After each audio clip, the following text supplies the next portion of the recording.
कुछ खुलासा नहीं होगा। ये क्या है, एक मीडिया के सामने एक वो अपना ट्रायल कर रहे हैं और करवा रहे हैं। आप ये देखें कि अभी केजरीवाल जी को सिर्फ 20 घंटे हुए थे, अभी वो जेल में नहीं है, अभी वो अंडर कस्टडी हैं और इन्वेस्टिगेशन के अंदर हैं। खतरे में क्या है, इनकी कुर्सी है। खतरे में क्या है, क्योंकि कुर्सी का इनको टेस्ट लगा हुआ है, वो कुर्सी खतरे में है, इसलिए ये पब्लिक को बहकाते हैं।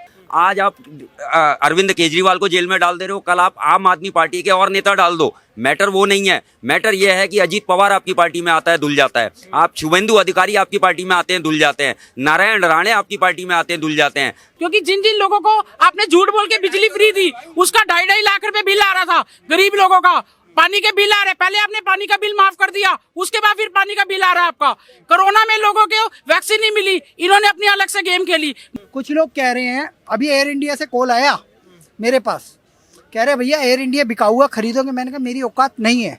और लोग कह रहे हैं कि LIC बिक गई, ट्रेनें बिक गई, एयर इंडिया बिक गई। मुझे किसी की मीडिया पे भरोसा नहीं है, मैं तो अपनी मीडिया पे भरोसा भी नहीं करता हूँ भाई साहब। मेरी मीडिया का स्तर तो 125। कोर्ट क्यों कर रहे हैं? कोर्ट क्यों कर रहे हैं? अरे एक सेकंड भाई साहब बोल। मीडिया पे भरोसा नहीं करते, इन्होंने अपने मुंह से अपने आप कह दिया मेरे को अपनी मीडिया पे भरोसा नहीं है, तो हमें इनकी बात के ऊपर भरोसा नहीं है।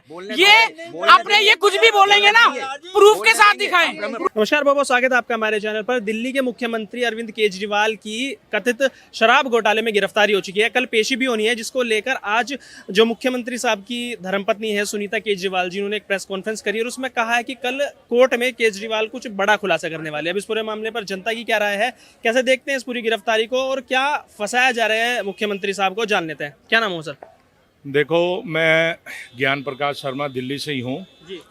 और जहाँ तक केजरीवाल जी का सवाल है, संस्थाएं अपना काम करेंगी। संस्थाएं चाहे सरकार किसी की भी रहें, वो हमारे टैक्स से चलती हैं। गवर्नमेंट पॉलिटिकलाइज अगर कोई स्पीच देता है या भाषण देता है तो वो एक्सेप्टेबल नहीं है, खासकर भारत के नागरिक को। आप देखो, केजरीवाल जी को एकदम ये सारी चीज़ें एकदम जग जाहिर नहीं हुई हैं। इनको कम से कम पहले 9 सम्मन मिले और इन्होंने अपने हिसाब से उनको इग्नोर किया है।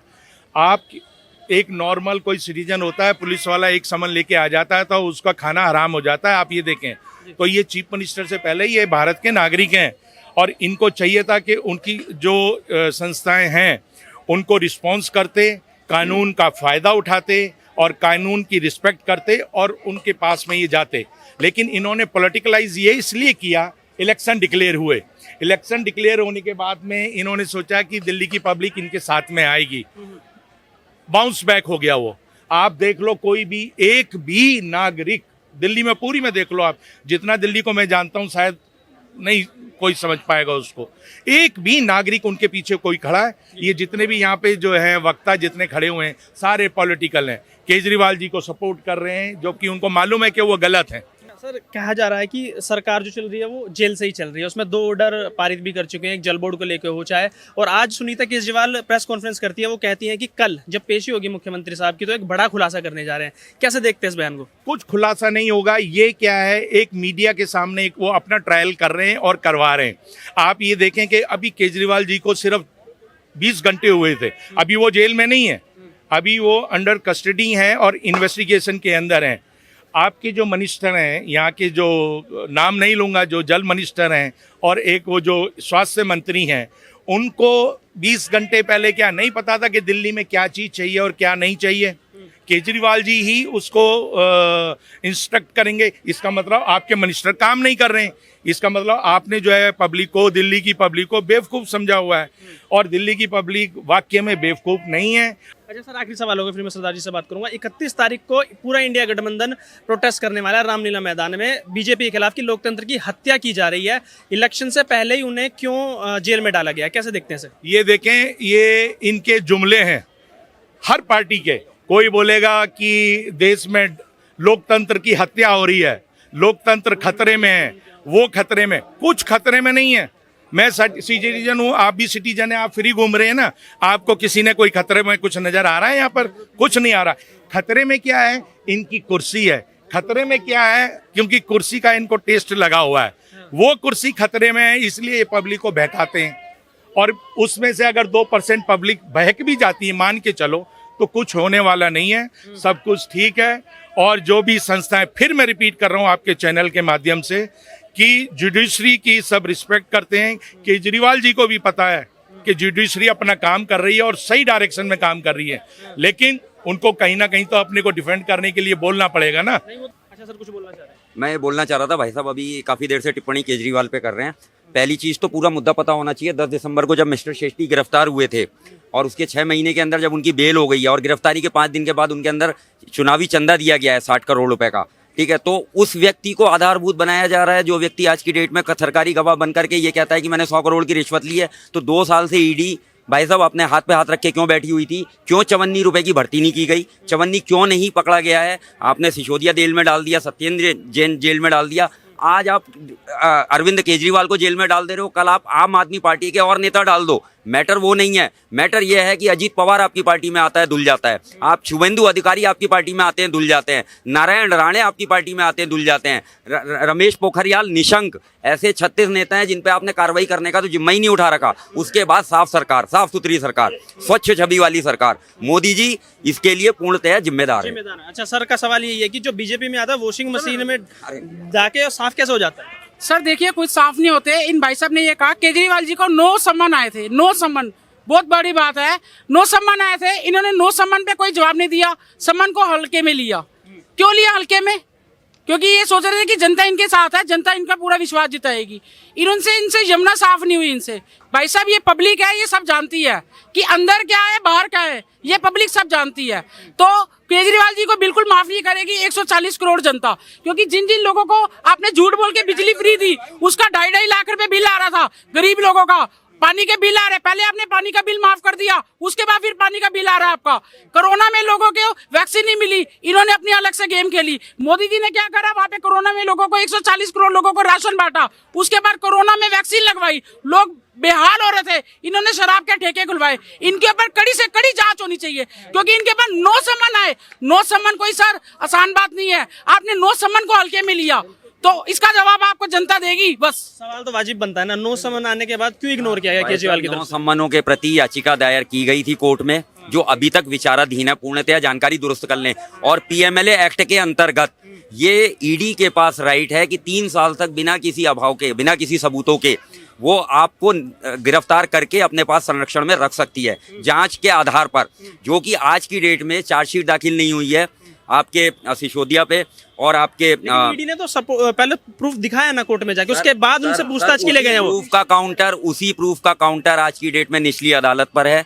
कोर्ट में जाया जाएगा मसला लेकर के, हाई कोर्ट, सुप्रीम कोर्ट विचाराधीन होगा, जल्दी इसके प्रति भी आपको जानकारी मिलेगी। परंतु भाई साहब ने अभी कोविड पे बोला, चुनावी चंदे पे मुद्दा शांत है। कोविड में जो वैक्सीन दी गई है जनता को, सर कोविड में जो सब लोगों को वैक्सीन लगी, मोदी जी ने पैसे लिए उनसे? नहीं लिए ना, फ्री में लगाए। लोगों की जान से बढ़कर कोई चीज है? कोई चीज नहीं है। इन भाई साहब को ये समझ नहीं आती, इन भाई साहब को ये समझ नहीं आती। वैक्सीन ली, इन्होंने इतना बड़ा काम करा। कंपनी से कितना लिया गया वो बताइए। चुनावी चंदा, कोविड की वैक्सीन बाजार में लाने के लिए चुनावी चंदा कितना लिया गया? और आज के आंकड़े देता हूँ। सन फार्मा, ठीक है, ऑरबिंडो फार्मा, ठीक है, सिप्ला, मैं आपको 5 है, टोरेंट, ये 6 कंपनियों के नाम गिनाता हूं जिनकी दवाइयां बाजार में फेल हुई हैं। और 60 करोड़, 40 करोड़, 30 करोड़ ये आंकड़े हैं इलेक्ट्रॉल बॉन्ड के, ठीक है। आप चुनाव आयोग की साइट पे जाइए, देख लीजिए। इन्होंने तो वो करा है भाई साहब जो कोई कर नहीं सकता, इन्होंने तो वो करा है। आप हमें पैसा दो, हम आपको व्यापार दे देंगे या आपको बचा लेंगे। अब तो सुन लीजिए सर, सुन लीजिए एक सेकंड सर, आंकड़े सर सुनिए। किसी भी विपक्ष की पार्टी ने एफआईआर दर्ज नहीं कराई है अरे सुन तो ले सर, इलेक्ट्रोल बॉन्ड है, वो है तो 1 नंबर में ही ना, है तो 1 नंबर में ना, कैश तो नहीं दिया गया। अरे सुन तो लीजिए, एक व्यक्ति ने भाजपा को 5 करोड़ दिए, उसी व्यक्ति ने 90 करोड़ दिए कांग्रेस को, उस पर कोई बात नहीं कर रहा। हाँ, किसको दिए बताइए ना 90 करोड़? मैं कंपनी का नाम सुनता लीजिए, ऑरबिंदो फार्मा, आप मेरी बात सुन लीजिए। Sun Pharma, home minister Amit Shah ji ने कहा है हमारे पास 303 सांसद है, हमें 6000 करोड़ का चंदा मिला है, लेकिन 12,000, सुन तो लीजिए, जिसकी जितनी संख्या भारी उसकी उतनी भागीदारी। ये किसका है? ये इंडिया अलायंस का है नारा। 12,000 करोड़ किसको मिले? टीएमसी को, डीएमके को, कांग्रेस को। इनको इतना फंड कैसे मिल रहा है? एक ही व्यक्ति डीएमके को भी फंड कर रहा है, एक ही व्यक्ति टीएमसी को भी फंड कर रहा है, एक ही व्यक्ति वो आरजेडी को भी फंड कर रहा है और कांग्रेस को भी फंड कर रहा है। ये मामला क्या है भाई? और इतनी फंडिंग अगर आपके पास आ रही है, अगर सुप्रीम कोर्ट ने ये कह दिया इलेक्ट्रल बॉन्ड को सार्वजनिक करो, 3000 कंपनियों पे ईडी अब रेड भी मार रही है। सुनिए, बात यहाँ ये आ रही है कि कोई भी विपक्ष का नेता ये क्यों नहीं कह रहा है कि भाई हमारे पास भी इतना फंड आया है, सिर्फ भाजपा को ही क्यों टारगेट कर रहे हो? और तुम्हारे अगर लगता है कि ये गलत है तो एफआईआर करवाओ। कुछ लोग कह रहे हैं, अभी एयर इंडिया से कॉल आया मेरे पास, कह रहे भैया एयर इंडिया बिका हुआ खरीदोगे। मैंने कहा मेरी औकात नहीं है। और लोग कह रहे हैं कि LIC बिक गई, ट्रेनें बिक गई, एयर इंडिया बिक गई। मैं एक बात बता रहा हूँ, अरे वो भाई अगर कुछ % अपना शेयर दे भी रहे हैं तो भाई देश को तो फायदा ही हो रहा है ना। बात ये है कि आप सब कुछ बिकाऊ बिकाऊ कह रहे हो, औकात तुम्हारी है नहीं।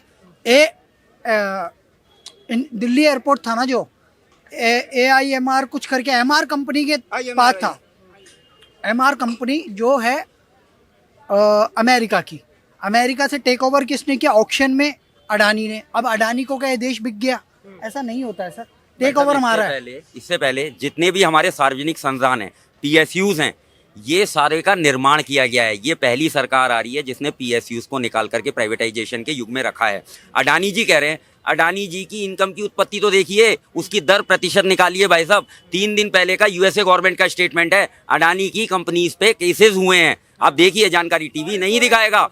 आप देखिए रिलायंस किस हालत में। मीडिया पे ज्यादा भरोसा है? यूएसए की मीडिया पे ज्यादा भरोसा? मुझे किसी की मीडिया पे भरोसा नहीं है, मैं तो अपनी मीडिया पे भरोसा भी नहीं करता हूँ भाई साहब। मेरी मीडिया का स्तर तो 125। कोर्ट क्यों कर रहे हैं? कोर्ट क्यों कर रहे हैं? अरे एक सेकंड भाई साहब, बोल। मीडिया पे भरोसा नहीं करते। इन्होंने अपने मुंह से अपने आप कह दिया मेरे को अपनी मीडिया पे भरोसा नहीं है, तो हमें इनकी बात के ऊपर भरोसा नहीं है। ये अपने ये कुछ भी बोलेंगे ना, प्रूफ के साथ दिखाएं, प्रमाण के साथ। 157 भरोसा नहीं है तो कोर्ट क्यों कर रहे हैं? सुनिए भाई साहब, अंतरराष्ट्रीय, अरे मैं बता रहा हूँ यार, 157 मुल्कों की अंतरराष्ट्रीय श्रेणी में देश का मीडिया 145वें स्थान पर है। ये हमारे लिए गौरव के विषय है, ये हमारे लिए गौरव का विषय होना चाहिए। मानिए ये हेलो एक मिनट ये भाई साहब कह रहे हैं, ये बहुत बड़े फार्मूला बता रहे हैं लोग। एक बताइए, आज से पहले मोदी सरकार से पहले जो भी सरकारें केंद्र और राज्य में रही हैं, तो लोगों का, गरीब लोगों का उत्थान क्यों नहीं है, कार्य क्यों नहीं हुए? वो धन दौलत जो मिलता था, फंड मिलता था, जो बड़े बड़े बिजनेसमैन को चंदा देते, चाहे अडानी हो चाहे अंबानी हो, उस टाइम भी देते थे लोग चंदा। तो विस्तार इस देश का क्यों नहीं हुआ? आज जब देश का विस्तार हो रहा है, पूरे देश में भारत का नाम जाना जा रहा है, पूरे भारतवर्ष में नाम हो रहा है, तो आज क्या हो रहा है? अरे ऐसा है कि कुछ लोग ऐसे हैं जो देश की छवि खराब करने में, झूठ बोलने में व्यस्त है।